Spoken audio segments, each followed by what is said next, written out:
Қымбатты оқушылар, бүгінгі сабағымыздың тақырыбы еңбек бәрін жеңбек деп аталады. Оқу мақсаты перифраздың түрлі тәсілдерін қолдана отырып, мәтін бойынша сұрақтар құрастыру, сөздік қор және сөздік құрам ерекшеліктерін түсініп қолдану. Енді балалар, бүгінгі сабағымыз еңбек туралы болғандықтан, еңбек туралы бірнеше мақалдарды мағынасына қарай талдап көрейік. Еңбегіне қарай құрмет, жасына қарай ізет, еңбегіне қарай өнбегі, еңбегінен ел таныр. Еңбегің болмаса, елге өкпелеме, ықтасының болмаса, желге өкпелеме. Еңбегің егіз болса, байлығың сегіз болады. Еңбегің қатты болса, татқаның тәтті болады. Еңбегің сайлы болса, ішің майлы болар. Еңбегің өнімді болса, көңілің сенімді болар. Еңбек адамның екінші анасы. Сөздік құрам дегеніміз не? Сөздік құрам лексика, белгілі бір тілдегі барлық сөздердің жиынтығы. Негізінде ұлт тіліндегі барлық сөздер реестрге тіркеліп, түсіндірме сөздікке енеді. Сөздік құрам ұлттың өзіне тән кәсібі мен қоғамдық әлеуметтік тіршілігін тұтас сипаттайды.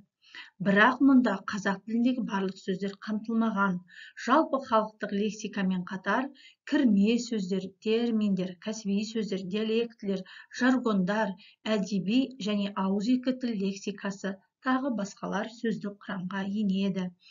Ұлттың рухани және материалдық мәдениеті неғұрлым бай болса, оны жеткізіп суреттейтін сөздерде соншалықты көп әрі күрделі болады. Ал сөздік қор дегеніміз не? Сөздік қор тілдің негізгі сөздік қоры, сөздік құрамның ең тұрақты бөлігі, ондағы сөздердің негізгі ұйытқысы, сөздік қорға ең қажетті ұғым түсініктерді қамтыған, сол тілде сөйлейтіндердің бәріне түсінікті сөздер ғана кіреді. Негізгі сөздік қорға қазақтың ғасырлар бойы қалыптасқан байырғы төл сөздері енеді. Қазақ тілінің сөздік қорында түркі тілдеріне ортақ бір буынды және көп мағыналы байырғы сөздер бар. Ал термин сөздер, терминнің мынадай түрлері бар екен. Балалар, біз осы тарауда лексиканы өтіп жатырмыз жалпы, оның ішінде біз бұған дейін кәсіби сөздер, диалект сөздер, жаңа сөздер, термин сөздерді өткенбіз. Ал енді терминнің мынандай ерекше бір түрлері бар екен.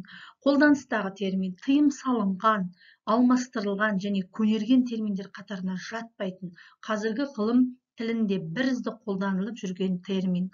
Көпшілік қабылдаған термин, ғылыми қауым, жалпы көпшілік жаппай қабылдап бірізді қолданып жүрген термин. Идиолектілі терминдер, жеке қолданыстағы авторлық терминдер. Мысалы, термин ұғым сөз, алгоритм, бағдар жол. Метадиалектілі термин, белгілі бір ғылыми мектеп өкілдері немесе ғылыми ұжым ғана қолданылатын термин. Шұбалаңқы термин, бірнеше сыңардан тұратын ұғым мазмұнын қамтығанымен сипаттамалық қасиеті басым, қолдануға ыңғайлы бола бермейтін термин. Ықшам термин, бір сыңардан тұратын, қолдануға қолайлы, жаңа термин жасауға мүмкіндігі мол терминдер жатады екен. Ал енді балалар, бүгінгі тақырыпқа сай тыңдалым мәтініне назар аударайық. Суреттерге қарап, мәтінді мұқият тыңдап отырыңыздар. Баланы еңбекке үйретуді үй ішінен бастау керек. Ал олай етпесек, баланы үй ішіндегі жұмыстарға араластырмасақ, сен сабағыңды ғана оқы, ойыныңды ғана ойна десек, онда мұнымен балаға жақсылық еткен болмаймыз. Жасынан еңбекке араласпай өскен бала ер жеткенде ынжық болады. Кісіге арқа сүйегіш келеді. Өз қолымен еш нәрсе істей алмайтын болады. Ондайлар өмірге икемсіз, қиыншылыққа шыдамсыз келеді. Оған сол жастардың өздерімен қатар әке-шешелері де кінәлі. Өйткені кейбір ата-ана баламыз жасында бейнет көрмей өссе екен, баламызды ержеткенге дейін өзіміз-ақ асырап сақтаймыз, сондықтан оның жас басынан еңбек етуінің қажеті жоқ деседі. Бұл қате түсінік. Мәселе баланы жасынан еңбекке үйрету арқылы оның болашақта өмірге керекті және өмірдегі орнын таба алатын адам болып шығуына көмектесуде жатыр. Егер баланы жасынан еңбекке үйретіп, еңбек етуге тәрбиелемесек, еңбек дегеннің, өмір дегеннің не екенін түсіндірмесек, онда баламыз өсе келе кім болмақ? Әрине, ол өзі еңбек етпейтін, еңбек етуді сүймейтін, басқа адамдардың еңбегімен табылған киім мен тамаққа ортақтасып, соны сүйетін жатып ішердің бірі болады. Ал біз баламызды мұндай болғызбаймыз десек, оны жасынан еңбекке үйрете білуіміз керек. Мәлік Ғабдуллин, ата-аналарға тәрбие туралы кеңес кітабынан. Енді балалар, тапсырма орындайық. Мәтіндегі негізгі ой қандай? Мәтіндегі сөздік қорға енетін сөздерді теріп жазып, оларға дыбыстық талдау жасаңдар.